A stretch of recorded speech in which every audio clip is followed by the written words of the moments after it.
marami pong salamat sa ibinigay niyo po ngayong araw na ito. Kasama-sama po kami Hindi ako lighter. Panginoon. Hindi ako kandila. Passport. Talagang bigyan mo po ng maraming kaarawan, ng aming kaibigan sa Dr.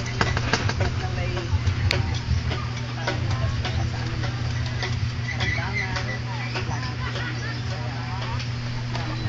Lagi po siya bless the Lord in this day. We are about to receive in the name of Christ our Lord. Amen. Okay.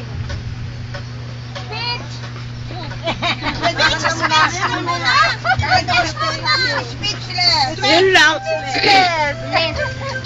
Bakit napakaliit naman ng kandila? Hindi makabuhay. Ayaw niya, ayaw niya. Hindi makabuhay. Ikaw na lang ang gitara doon. Happy birthday to